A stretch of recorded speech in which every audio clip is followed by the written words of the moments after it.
اسلام کی تاریخ انتہائی دردناک ہے۔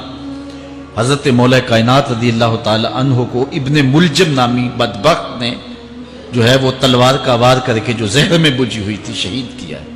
تو یہ بغض اور دشمنی رکھنے والے لوگ تھے جو زمانے میں موجود تھے۔ ایک طرف ایسے تھے جو الہ اور معبود کہتے تھے، اور آپ جانتے ہیں کہ حضرت علی المرتضیٰ رضی اللہ تعالی عنہ کی قبر لوگوں کی نظر سے چھپا کے بنائی گئی، اس ڈر سے کہ لوگ آپ کی قبر کو اکھیڑ نہ دیں، کیونکہ خارجی اس قدر جو ہے وہ زور آور ہو گئے۔ اسلام کی تاریخ دردناک ہے۔ حضور علیہ السلام فرماتے ہیں جتنے دکھ مجھے دیے گئے کسی کو نہیں دیے گئے، کسی نبی کو نہیں پہنچے۔ حضرت صدیق اکبر رضی اللہ تعالیٰ عنہ کی 2 سال 2 ماہ 8 دن دور خلافت آپ کا زمانہ دیکھیں، ٹکنے نہیں دیا گیا، سازشیں، مصائب، اعلان۔ حضرت سیدنا عمر رضی اللہ تعالیٰ عنہ کو شہید کیا گیا۔ حضرت عثمان غنی رضی اللہ تعالیٰ عنہ پہ 40 دن پانی بند رکھا گیا اور پھر انہیں شہید کیا گیا۔ حضرت مولا کائنات شہید کیے گئے۔ حضرت امام حسن کو زہر دیا گیا۔ حضرت امام حسین کو بچوں کے سامنے ذبح کر دیا گیا۔ حضرت امام اعظم ابو حنیفہ کی وفات جیل میں ہوئی ہے۔ امام احمد بن حنبل کے بدن پہ اتنے کوڑوں کے نشان تھے کہ جب قمیض اٹھاتے تھے تو ہر جگہ کوڑوں کے نشان ہی نظر آتے۔ امام مالک کو مدینے کی گلیوں میں گدھے کے اوپر بٹھا کے کالا منہ کر کے وقت کے حاکم نے پھرایا۔ حضرت مجدد الفسانی علیہ رحمہ کو گوالیار کے قلعے میں جو ہے وہ قید کیا گیا۔ علامہ فضل حق خیر آبادی کو جزیرہ انڈمان کالے پانیوں کی سزا دی گئی۔ اہل حق کی تاریخ دیکھیں، دردناک تاریخ ہے۔ آج بھی کابل میں، کندھار میں، قلعہ جنگی میں، دشت لیلہ میں، تورا بورا میں، تکریت میں، موصل میں، بغداد میں، کشمیر میں، غزہ میں، یہاں برما میں دیکھو کون سی قیامت نہیں توڑی جا رہی۔ ہمارے ساتھ ماضی دیکھیں تو ہمیں بغداد کی وہ دردناک کہانی سامنے آتی ہے جب انسانی کھوپڑیوں کا مینار تعمیر کیا جا رہا ہے اور منگول سردار نے اپنی فوج کو حکم دیا تھا کہ جو کسی مسلمان کا سر نہیں لائے گا اس کا سر کاٹ کے اس مینار پہ لگائیں گے۔ پھر لوگ پیسے لے کے پھرتے تھے کہ مسلمان کا پتہ دے اور اس کی کھوپڑی کاٹی جائے۔ کچھ لوگ جان چھپانے کے لیے تہہ خانوں میں گھس گئے، پھر دجلہ کا بند توڑا گیا، 1.25 لاکھ لاشیں ہم نے تہہ خانوں سے نکالی تھی۔ اندلس کی تاریخ پڑھیں، ہمارے ساتھ جو قیامت توڑی گئی۔ مصر کے اندر 30,000 فاطمی کو شہید کیے گئے۔ غریب و سادہ و رنگی ہے داستان حرم، نہایت اس کی حسین اور ابتدا ہے اسماعیل۔ یہ اسلام کی تاریخی درد سے، خون سے بھری پڑی ہے۔ تو حضرت مولا کائنات سیدنا علی المرتضیٰ رضی اللہ تعالی عنہ کو اس وقت اگر خدا کہنے والے بدبخت تھے تو ان کو شہید کرنے والے اور اس ڈر سے کہ ان کی قبر کو کھیڑ نہ دیا جائے خارجی اتنے زور آور ہیں تو ان کو جو ہے وہ لوگوں کی نظروں سے چھپا کر کے جو ہے وہ رکھا گیا۔ اور ایک دور وہ بھی آیا کہ ممبروں پہ بیٹھ کے مولا علی کو گالیاں دی جاتی تھی۔ یہ تاریخ میں یہ دور بھی آیا، آپ پڑھیں تاریخ، بنو امیہ کیسا دور بھی دنیا نے دیکھا ہے۔ اسی لیے حضور نے فرمایا تھا من سب علی فقد سبنی، جس نے میرے علی کو گالی دی اس نے مجھے گالی دی۔ اور لوگوں نے ممبروں پہ بیٹھ کے باقاعدہ حکومت کی طرف سے یہ جو ہے وہ قانون تھا کہ تمہارا خطبہ مکمل نہیں ہوگا جب تک علی کو گالی نہیں دو گے۔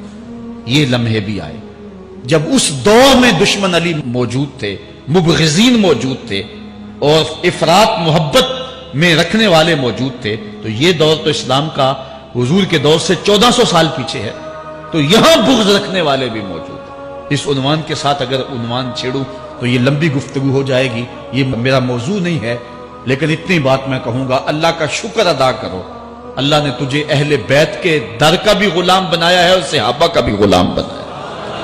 کچھ لوگ صحابہ کا نام لے کے اہل بیت کو برا کہتے ہیں، کچھ اہل بیت کا نام لے کے صحابہ کے خلاف بکواس کرتے ہیں۔ ہمارے بزرگ فرمایا کرتے تھے صحابہ نبی کے در والے ہیں، اہل بیت نبی کے گھر والے ہیں۔ ہم کہتے ہیں گھر والوں تجھے بھی ہمارا سلام، در والوں تجھے بھی ہمارا سلام۔ ہم در والوں کو بھی سلام کرتے ہیں، گھر والوں کو بھی سلام کرتے ہیں۔ کسی نے حضور خطیب الاسلام سے پوچھا تھا کہ حضرت عائشہ افضل ہیں یا حضرت فاطمہ افضل ہیں؟ پوچھنے والے نے تو صاحبزادہ ساتھ کو پھنسانا چاہا تھا، لیکن جن کے عقیدے صاف ہوں وہ پھنستے نہیں ہیں، ان کے عقیدے واضح ہوتے ہیں۔ تو حضرت صاحبزادہ نے فرمایا کہ میاں اگر دیکھو بیٹی ہونے کی حیثیت سے تو فاطمہ بیٹی ہے نبی کی اور عائشہ بیٹی ہے ابو بکر کی۔ ابو بکر کی بیٹی نبی کی بیٹی سے افضل تو نہیں ہو سکتی. اور اگر دیکھو بیوی ہونے کی حیثیت سے، فاطمہ بیوی ہے علی کی اور عائشہ بیوی ہے نبی کی. علی کی بیوی نبی کی بیوی سے افضل تو نہیں ہو سکتی. تو یہ اپنے عقیدے کو واضح کر دیا. اللہ آپ کو سلامت رکھے اور حق کی راہوں کا مسافر رکھے. آج کا عنوان ہے حضرت مولا کائنات کے اقوال حکمت، ان کی زندگی کا نچوڑ. اللہ نے بصیرت کا جو نور اور جو ہے وہ دانش اور فہم و ادراک کے جو اجالے مولا کائنات کو دیے تھے وہ انہی کا مقصود ہے. ایک ایک بات سے نور نکلتا ہے. اور اللہ قرآن میں فرماتا ہے جس کو حکمت عطا کر دی گئی اس کو خیر کثیر عطا کر دیا گیا. حکمت وہ اس بات کو کہتے ہیں کہ جس کو لوگ نقل کریں اور جس سے فائدہ حاصل ہو. حضرت مولا کائنات کی باتوں کو لوگوں نے لکھا، یاد کیا اور آگے منتقل کیا. آج سارا دن اور گزشتہ شب حضرت مولا کائنات کے بہت سارے فرامین کو پڑھا ہے، سینکڑوں کے اعتبار سے مختلف کتب سے کھنگالا ہے. اور جس طرح وہ ایک مکھی شہد نچوڑتی ہے، ایک ایک پھول پہ بیٹھ کر کے رس تیار کرتی ہے، ایک شہد آپ کے لیے تیار کیا ہے اور آج کی مجلس میں آپ کی نظر کرنا چاہ رہا ہوں. اور دیکھیے کہ مولا کائنات حکمت کے کیسے دروازے ہیں. اسی لیے حضور نے فرمایا آنا دار الحکمت و علی بابھا، آنا مدینۃ العلم و علی بابھا.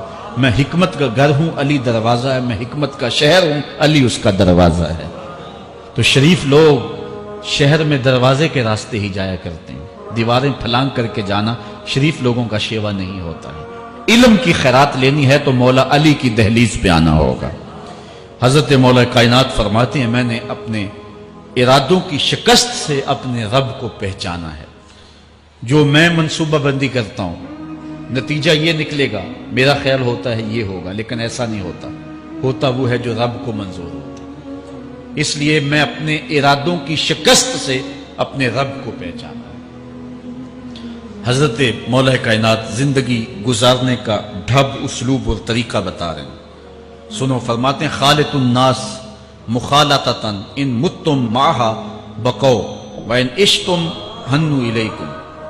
لوگوں کے ساتھ ایسی زندگی گزارو کہ اگر تم مر جاؤ تو لوگ روئیں کہ کوئی قیمتی متاع کھو گئی، اور اگر تم زندہ رہو تو لوگ تمہاری صحبت کے مشتاق رہیں، تمہاری مجلس میں بیٹھنے اور تمہارے پاس آنے کی آرزو اپنے سینے میں رہے.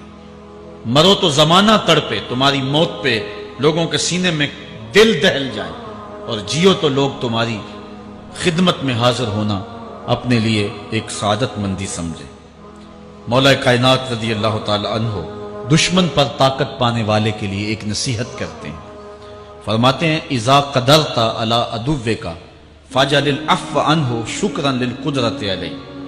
جب تو دشمن پر غالب آ جائے تو دشمن پر غالب آنے کا شکریہ کیا ادا کرنا ہے. دشمن ایک بہت بڑی مصیبت ہے، لیکن دشمن زیر دام آ گیا اور وہ تیرے قابو میں آ گیا اور اس کا سر تیرے پاؤں تلے ہے. اب اللہ کا شکر اس حال میں کہ مالک تو نے دشمن پر مجھے غلبہ دیا، طاقت دی، تو شکر کیا ہے؟ حضرت مولا کائنات فرماتے ہیں دشمن پر غالب آنے کا شکریہ یہ ہے کہ دشمن کو معاف کر دو. یہ بڑے لوگوں کا شیوا ہوتا ہے. جب دشمن قابو آ جائے تو پھر اس سے درگزر کرنا، یہ اللہ تعالیٰ کا شکر ادا کرنا ہے. یہ اللہ تعالیٰ جل شانہ کی اس کرم نوازی کا شکریہ ادا کرنا ہے. زہد کیا ہے؟ حضرت مولا کائنات رضی اللہ تعالی عنہ کا ایک 4 لفظی فرمان سنیے اور زہد کی تعریف کتنی خوبصورتی کے ساتھ کی. فرمانے لگے افضل الزہد اخفاء الزہد. بہترین زہد یہ ہے کہ زہد کو پوشیدہ رکھا جائے. بہترین زہد یہ ہے کہ زہد کو پوشیدہ رکھا جائے. ہم تو اپنی عبادتوں، اپنی نیکیوں، اپنی سماجی خدمات کے اشتہار چھپواتے ہیں نا. وہ کسی زمانے میں ہم سنتے تھے نیکی کر دریا میں ڈال، اور اب کہتے ہیں نیکی کر اخبار میں ڈال. یہاں زہد، ترک دنیا، اللہ تعالیٰ کی عبادت کا جو ذوق بندے کو نصیب ہوتا ہے، وہ بہترین اور افضل زہد کیا ہے؟ کہا زہد کو پوشیدہ رکھنا یہ افضل زہد ہے. حضرت مولا کائنات کا ایک اور فرمان سنیے اشرف الغنا ترک المنا. بہترین دولت مندی کیا ہے؟ جس کے پاس مربے زیادہ ہیں، جس کے پلازے زیادہ ہیں، جس کا بینک بیلنس زیادہ ہے، جس کے پاس جو ہے وہ بہت ساری دولتیں ہیں، سونا اور چاندی کے انبار ہیں، کون سب سے زیادہ دولت مند ہے؟ افضل دولت مندی کیا ہے؟ تو حضرت مولا کائنات فرماتے ہیں کہ افضل دولت مندی یہ ہے کہ آرزویں ترک کر دی جائیں، ورنہ کھرب پتی بھی بندہ ہوگا تو اس کو چین نہیں آئے گا، قرار نہیں آئے گا، حل من مزید اس کی تباہ میں ہوگا۔ چونکہ آنکھیں نہیں رجتی، پیٹ بھر جاتا ہے، آنکھیں نہیں بھرتی۔ کوزائے چشم حریصاں پر نشد، تا صدف کانے نشد پر در نشد۔ اس لیے حضرت مولا کائنات فرماتے ہیں بہترین غنا اور دولت مندی کیا ہے کہ بندے کی آرزویں ختم ہو جائیں۔ اقبال کہتا ہے تیری دعا ہے کہ ہو میری آرزو پوری، تیری دعا ہے کہ ہو میری آرزو پوری، میری دعا ہے کہ تیری آرزو بدل جائے، میری دعا ہے کہ تیری آرزو بدل جائے۔ تو یہ بہترین غنا ہے کہ بندے کی آرزویں مختصر ہو جائے، ورنہ انسان جس حالت میں بھی ہو وہاں مطمئن نہیں ہوتا۔ کروڑ پتی ارب پتی کو دیکھتا ہے، ارب پتی کھرب پتی کو دیکھتا ہے، کھرب پتی اپنے سے آگے دیکھتا ہے۔ اس لیے جب آرزویں مختصر ہوں گی تو بندہ جس حالت پہ بھی ہوگا راضی ہوگا، اور بندہ اپنی حالت پہ راضی ہو جائے تو یہ اللہ کی رضا کا سبب ہے۔ حضرت مولا کائنات کا ہی ایک قول ہے، جو اللہ کے عطا کردہ تھوڑے رزق پہ راضی ہو گیا، اللہ تعالیٰ قیامت کے دن اس کے تھوڑے عملوں پہ راضی ہو جائے۔ یہ اللہ کی کرم نوازیوں کے رنگ ہے۔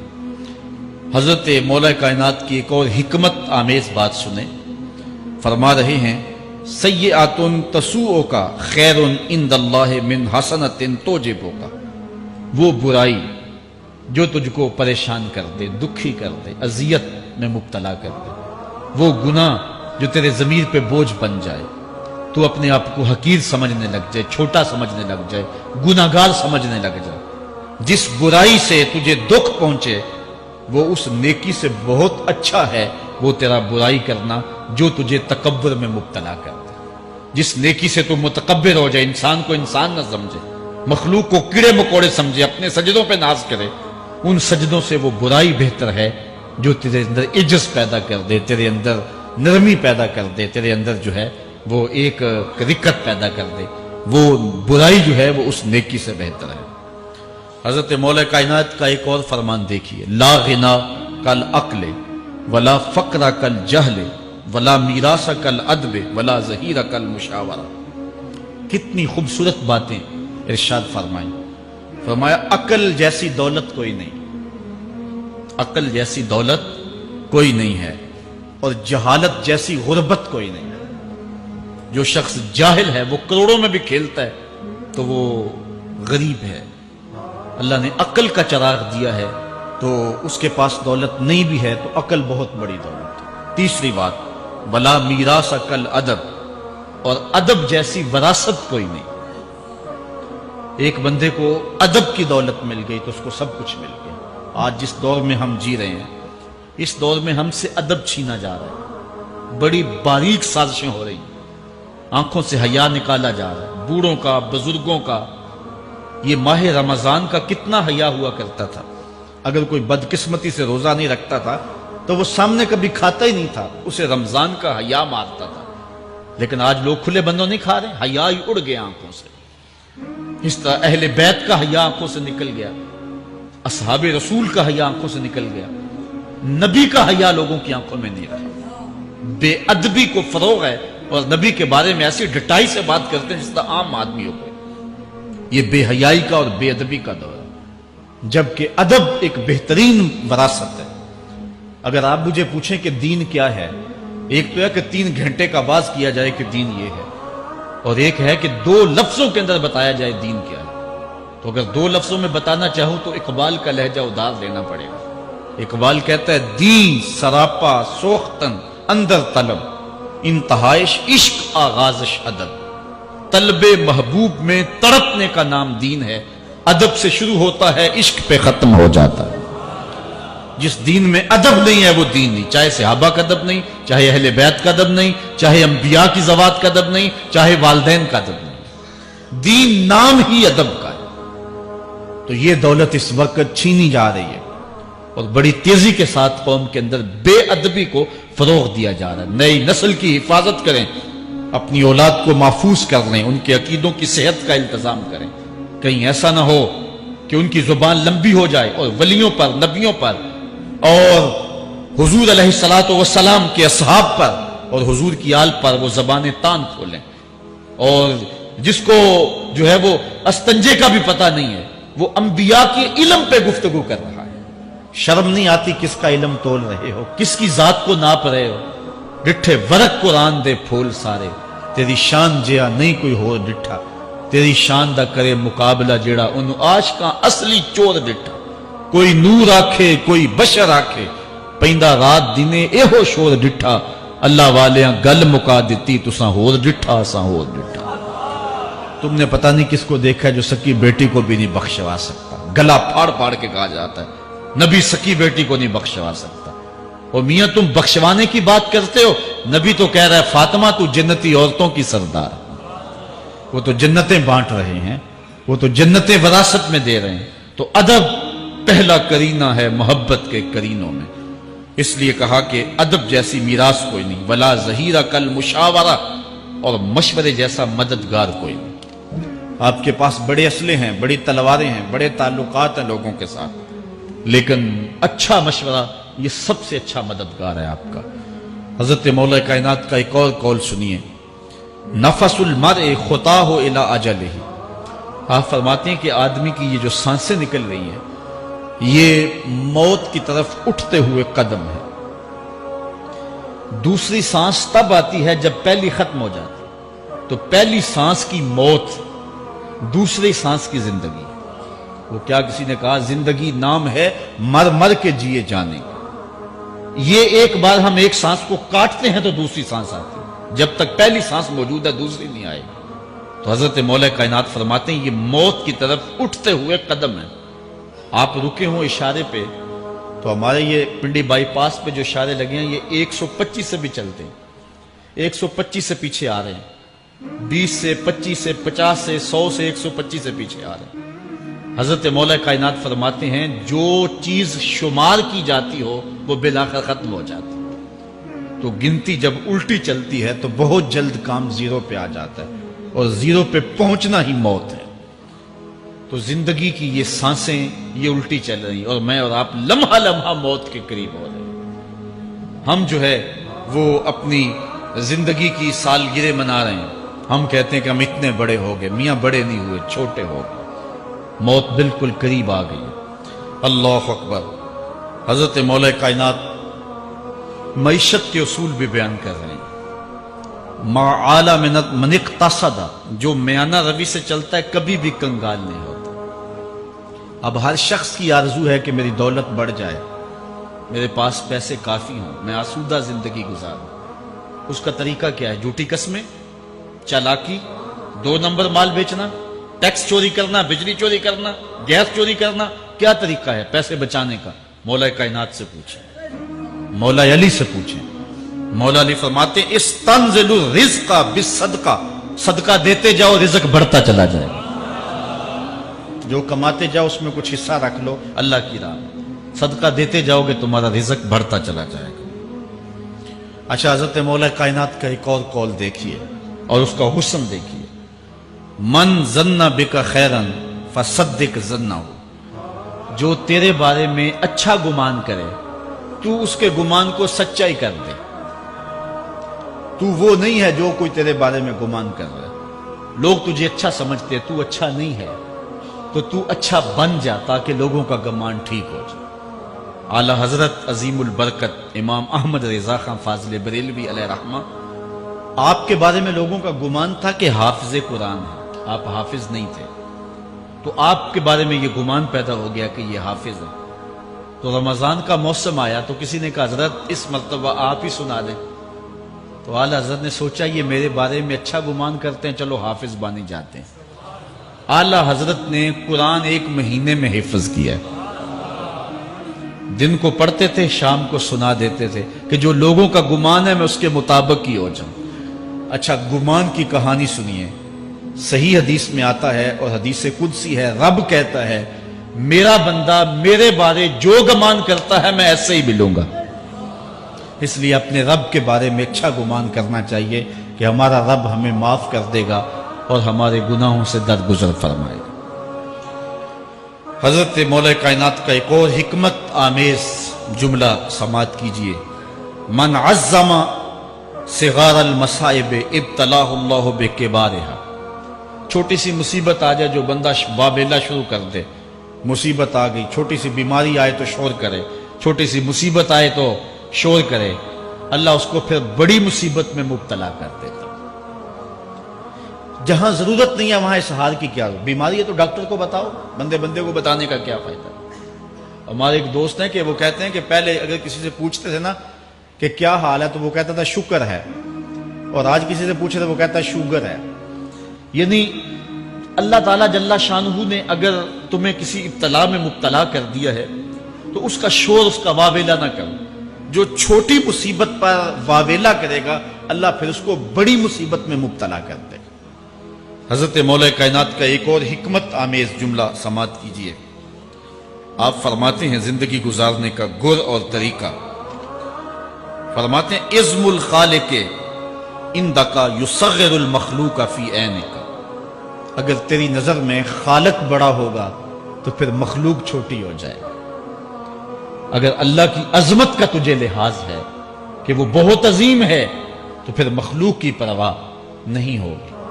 حضرت مولا کائنات رضی اللہ تعالیٰ عنہ فرماتے ہیں کہ ایک باندی کے ہاتھ کے اندر خنزیر کی انتڑیاں ہوں، میں دنیا کو اتنی نظر سے بھی نہیں دیکھتا۔ تو یہ انسان اللہ کی عظمتوں کا اور اللہ کی شانوں کا جب لحاظ اسے ہوتا ہے تو پھر دنیا اس کی نظر میں جو ہے وہ کوئی قدر و قیمت نہیں رکھتی۔ ایک روایت میں آتا ہے جس کو اللہ نے قرآن دیا اور اس نے دنیا داروں کو دیکھا رشک کی نظر سے کہ ان کو دولت دی گئی، ان کو فلاں دیا گیا، میں تو بہت پیچھے رہ گیا۔